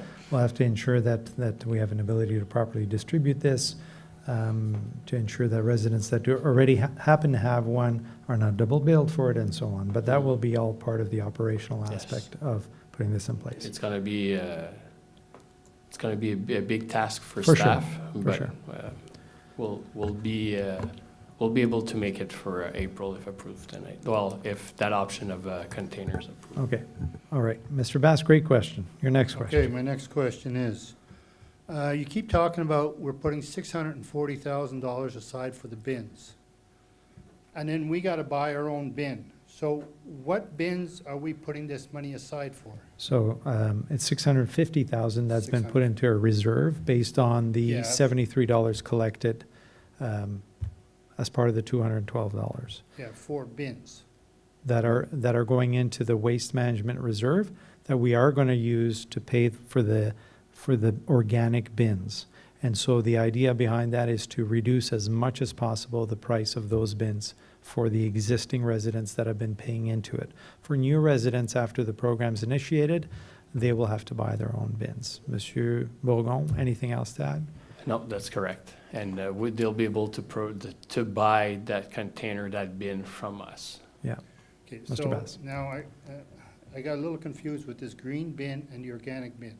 So we got a green bin now, or we're gonna have a green bin in 2025? And then that bin's not gonna be any good anymore in 2026, is that right? That's not correct. So you will have 2 bins that you're going to work with, Oh. one for solid, one for organics. And the Oh, green bin, Okay, the green bin is the organics bin that we're referring to. okay. So my last question is, where is all this organic waste going? Monsieur Bourgon? To the transfer station in Vars, and GFL will then transfer it back to Moose Creek like we do for solid waste. Okay, and what happens to it in Moose Creek? It goes into their organic transformation facility to create compost at the end. Thank you. Thank you, Mr. Bass. Mr. Armstrong, welcome back. Welcome back. That was quite a discussion. Question: what happens to our blue bins in all of this? I know it's paid for by the producers, but does that mean we will eventually need a new blue bin or a gray bin if trucks change? So that's a great question. I'll let Mr. Bogon answer, but the program continues. And I've heard of other municipalities that they don't even differentiate between recycling and paper. They put it all in the same bin. So I'm not sure where we're going with that, Mr. Bogon. So the answer on our end, we're not sure. Being the responsibility, we were involved at some extent until the transition is over at the end of 25. Beyond that, we don't know who's going to be the collector or how they're going to manage the full program. Okay, so there's your answer. Thank you, Mr. Armstrong. All right, another question. Welcome back. Same person. Will I be able to Just for the public, you have to state your Doug name. Estabrook, will I be able to stuff my existing large garbage bag into one of those new containers? I'm not sure what. We have a one-bag policy now in our garbage collection. Am I expected to be able to fit my garbage bag into that container? What's the cubic inches? Sure. So interestingly enough, I hope you're not going to put your whole garbage bag into the one organics container because it should be either organics or solid waste. So your solid waste should shrink and organics between the two of them because right now your bag has both, presumably, or some organics anyways. The average resident, yeah. So the average resident will have, so there will be a reduction of solid, the idea is to have a reduction in solid waste. I do believe that Monsieur Bogon mentioned that there are two size options for both the organic and solid waste options. And with a different price on each? No, in terms of the purchase of the bin, is that what you're asking? Yes. Monsieur Bogon? Still need to confirm based on the prices, but we've looked at the bigger size container. Yeah, so we're basing our pricing of organics on the larger container right now. So we currently have if you have extra garbage, you can buy a sticker to put on the bag. How does that fit into this new program? That's a great question, Monsieur Bogon. So with the idea that you're now reducing your solid waste, you'll have a fairly good sized container, so should alleviate the need of those extra bags. That would be a good question to answer because, at Christmas when we have all the gift wrapping and stuff like that, so it would be a good to kind of come back. And we know like the full, our bylaw needs to be reviewed as well since we're doing several changes now. So that's part of our next step as well too. And again, it will be part of our communication and how the program will be rolled out by that time. Yeah, we should have an option. That's a good point. Thank you. Do you see any credits coming to us with the reduction in tonnage, as you indicated? Projected reduction in overall tonnage? Should we save money? Yeah, so Monsieur Bogon, correct me if I'm wrong, on the table that you propose, you're already showing a reduction in some of that costing, but it's just a rough estimate for now, and I think a conservative estimate, yeah. Monsieur Bogon? Yeah, exactly. So I did reduce the tonnage for solid waste, being still conservative. But if we see in the first year or two that it's still, like we're paying per ton. So yes, we maybe there will be a benefit to the user fee if our tonnage is less than what I estimated. And I can find that reduction where in the table, just for anyone listening.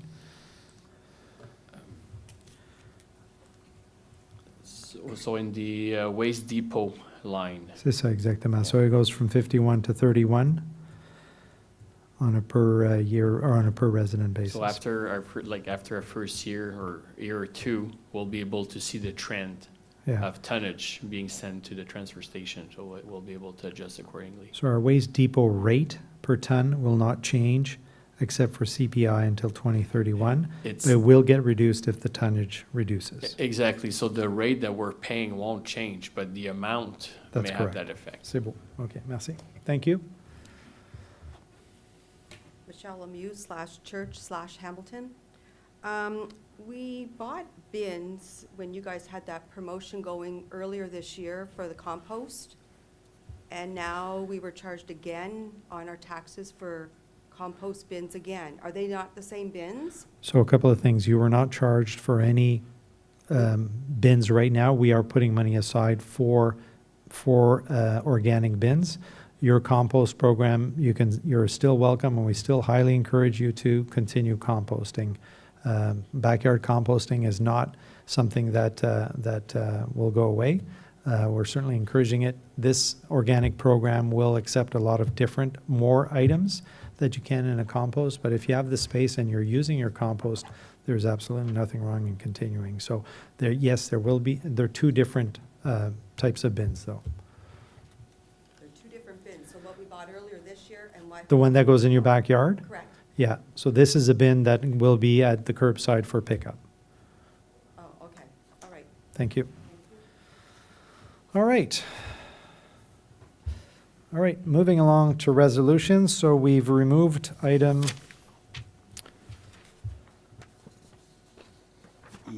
E, thank you.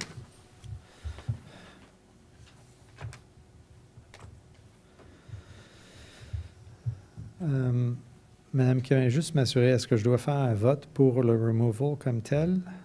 So you need to have a mover seconder for the main motion to put it on the Okay, table. but not to remove, yeah. After that, you'll be asking if All right, there's perfect. So an amendment. motion that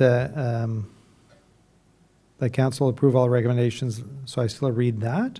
Okay. Approve all recommendations listed on the agenda under item 11, reports from departments, council, and committees. So to put on the table is moved by Councillor Lauren, seconded by Councillor Deakin. Questions, comments, Councillor Lauren? Well, I will move the fact that I want to remove item E from this discussion and deal with it separately. Perfect. So we've got a mover to remove item E. Do we have a seconder? Councillor Lalonde seconds. So vote to remove item E. All right, item E is removed. So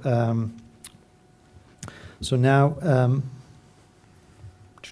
motion that council approve all recommendations listed on the agenda item under 11, reports from departments and councils and committees, except for item E. And this is moved by Councillor Lauren, seconded by Councillor Deakin. All in favor? Thank you very much. All right, so item E. Just a second here, let me just track down my paperwork. All right, so item 11E, that council received a report IP dated September, do I have to read it all, Madam? Wait, okay. All right, dated September 23rd, 2024, and authorize the Executive Director of Infrastructure Services to sign the contract with Waste Management and GFL, the organic collection, and approve to proceed with option 2, and approve the proposed extension of the solid waste collection contract. So I need a mover seconder to put that on the floor. So that is moved by Councillor Lalonde, seconded by Councillor Deakin. Item is on the floor. Questions, comments, amendments? Councillor Lauren. I'm just going to state my comments on it. While I understand the need for the program, the organics program, and the benefits that it brings, I'm not happy with the way that it was presented and the difference in costs that were associated, and therefore, unfortunately, I cannot support this item at this point in time, based on the amount that we're going to be paying for organics. Thank you. Any other comments? All right, so there are no amendments, so I'm going to call for the vote as presented. So vote, all in favor? Against? Passed. Thank you very much. All right, so bylaws. Motion that council approve bylaws 2024-078 to 2024-081 inclusively for first, second, and third reading as listed on the agenda. And this is moved by Councillor Lalonde, seconded by Councillor Deakin. Call for the vote. And passed. Thank you. Item 17, new business or reports, we have none. Number 18, other business presented by Councillor. I have item 18A, speeding on Force and Russell Road. That was Councillor Lauren? Yeah. Yeah. So Councillor Lauren, floor is yours. Yeah, so I had a resident call me week and a half ago regarding this. She's looking to find out what can be done to reduce the speed on Forest Road now that it's been paved, I believe, in the last couple of years, and there's some concerns over speeding. I actually seen a significant vehicle going fast the other day, just driving by, whipping around the corner right in front of the new 3-story building.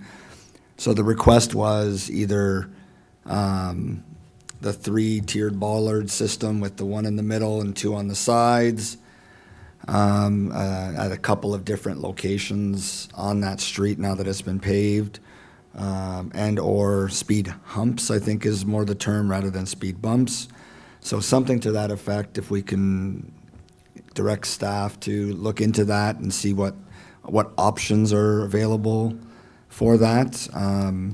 Having witnessed it and now having, people come back and say, that's it's dangerous now that it's been paved, and I think we should do something. So I'm asking council to see whether or not we can provide direction to staff to come back with a report on that item.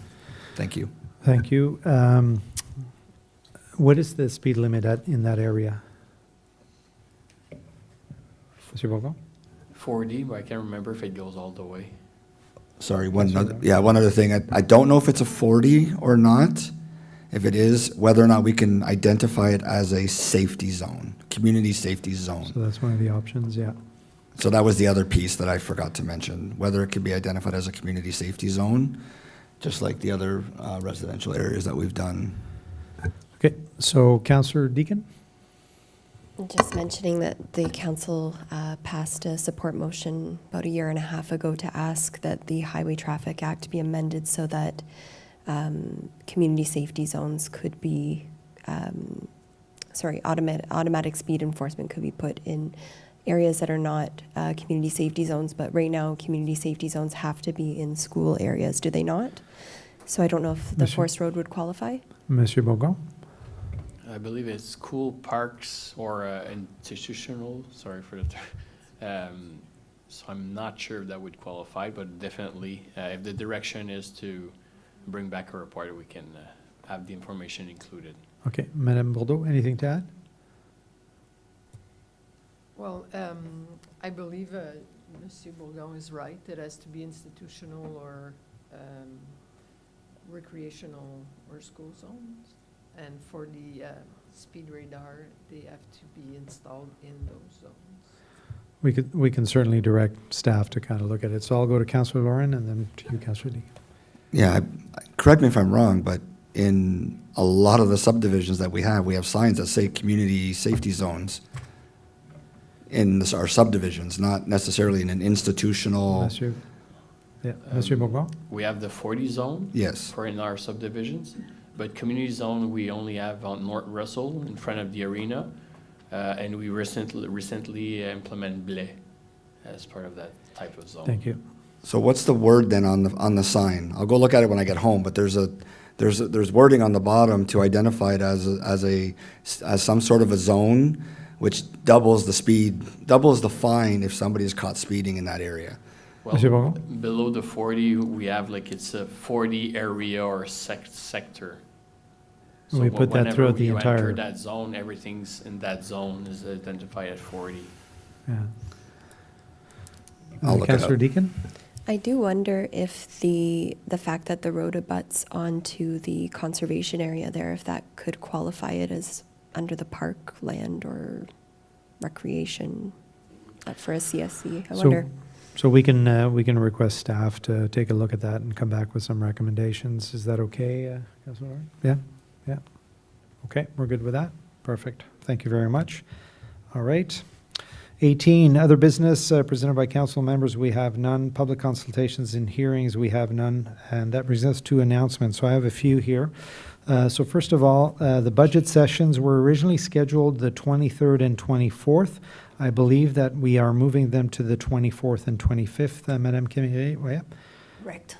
Okay, perfect. And that will be made that information will be presented publicly as of tomorrow.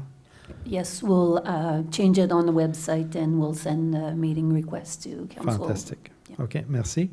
I wanted to let you know that last Tuesday we had a great press conference for the official shovel and ground. I wanted to again thank staff, Monsieur Godin, your team did a fantastic job, and I think we got some great press coverage on that. It was great to see MPP Sarrazin there supporting us as well, so congratulations on that. Last Wednesday, I also had the opportunity of being in Champlain to participate in the 17th Marche des Femmes, La Rue La Nuit, Femmes s'Emparent. We were there to obviously participate, but more importantly, we were there to receive the torch to hold the event here in Russell Township in 2025. So I want to thank Councillor Deacon for bringing that up originally and getting us onto that. So I'm looking forward to working with Sant Nova in collaboration and having this event next fall here.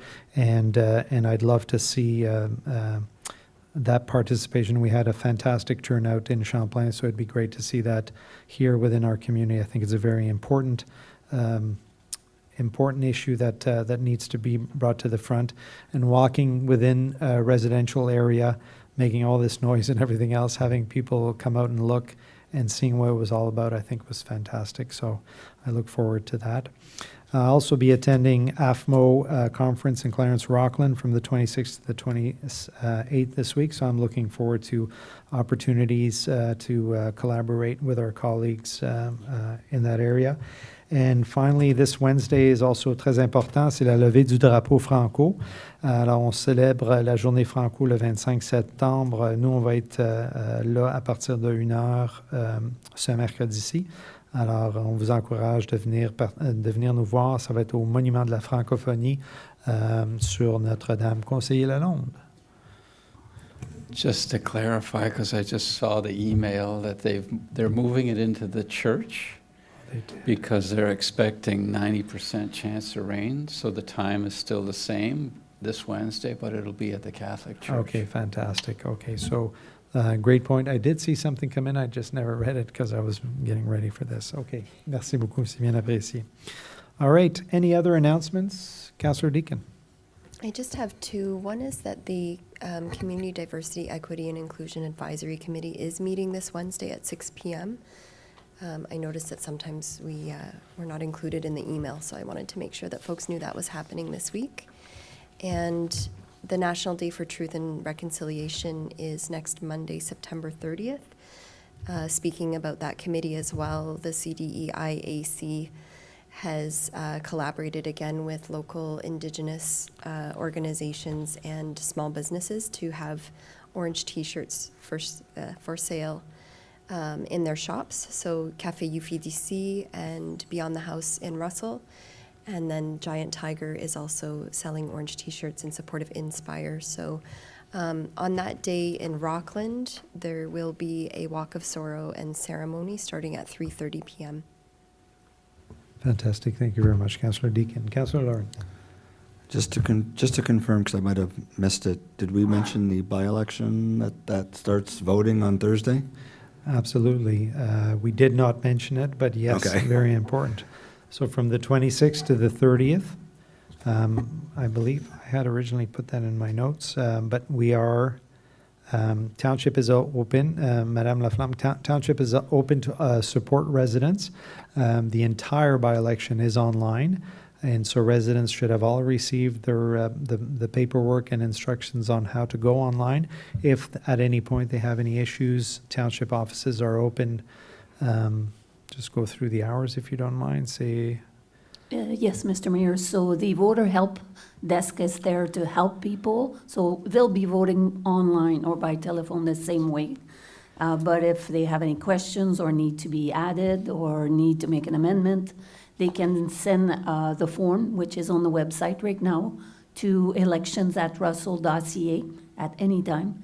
So this way we can prepare them in advance and have their voter information letter prepared and ready for them to vote at home if they wish. But yes, they can come on Thursday and Friday. It's open here in the council chambers 9 to 4. We'll be here to help them. And on Saturday and Sunday, 9 to 1. And on Monday, we'll be open 9 to 8 here. Fantastic. Councillor Oren, follow-up? And that's, they can come in, and if they need assistance, they'll go to a computer up here and actually cast their vote here online if they don't have a computer at home. That is correct. So there's no voting by paper or by ballot. It's all the same, either online, but we can offer help if they need it or have no telephone or computer at home. Fantastique, merci. Thank you. Alors, ça peut être fait ici, je répète en français pour tous nos écouteurs. Ça peut être fait ici sur place avec nos ordinateurs, si jamais. Et alors, c'est ouvert, c'est complètement accessible à tous les résidents. Councillor Deacon? Most importantly, I was wondering how the results will be announced. That's a great question, Madame Camille Laflamme. Yes, Mr. Mayor. So as we did in the past elections that we did online, so as soon as we closed here, so let's say there's people in line, let's say I have 5 people in line, we close a door, so these people vote, and after they voted, then we can close the online scrutin. voting process, but it will be closed at home at 8 p.m., Okay. but not here. So we'll allow the people to vote. After that, we'll reopen the doors when we're ready, and we'll announce the results here. Alors, les portes vont être ouvertes à l'avant, aussitôt que nous, que vous avez complété le calcul, quoi que ce soit, qu'on a des résultats. Une fois que la porte est ouverte, résidents peuvent rentrer aussi, les 4 nominés peuvent rentrer. Oui, tout le monde peut rentrer, puis OK. c'est là qu'on va faire les résultats. Ils ne Formidable. seront pas faits la porte fermée. OK. On va juste placer les chaises, puis dire à notre compagnie qu'on a terminé. Eux vont nous dire, OK, vous pouvez imprimer. Puis on imprime les résultats, puis ensuite on va les Formidable. annoncer. Formidable. Puis Alors, on ça a va bien être mis hâte. sur communication, social media, Facebook after that. OK, on a bien hâte de combler le poste vide. Ça va faire du bien. Does that answer your question? Fantastic. So on that note, also, I want to congratulate the people that have put their name forward, that have worked to get involved in this community. So it's a lot of work, and so it's nice to see that multiple people put their names forward, and looking forward to working with whoever is selected by our residents. All right. OK, so moving forward, c'est quoi qu'on a? OK. Alors, règlement de confirmation, on n'a pas de annonce, discussion stratégique, on n'en a pas ce soir. Session à huis clos, il n'y en a pas, il n'y a pas de surprise, non. Règlement de confirmation, alors que le règlement 2024- 082. 082 étant un règlement pour confirmer les procédures du Conseil de la Corporation du canton de Russell lors de la séance ordinaire du 23 septembre 2024, soit déposé et réputé, lu en première, deuxième et troisième lecture et adopté. Et ça a été moved by Councillor Lalonde, seconded by Councillor Deacon. I'll call for the vote. Thank you, and that is passed. Alors, la prochaine réunion publique ordinaire du Conseil aura lieu mardi le 15 octobre 2024 et on est ajourné à l'heure de 8h04 du soir. Merci beaucoup à tout le monde. Thank you very much, everyone. Have a nice evening. Thank you.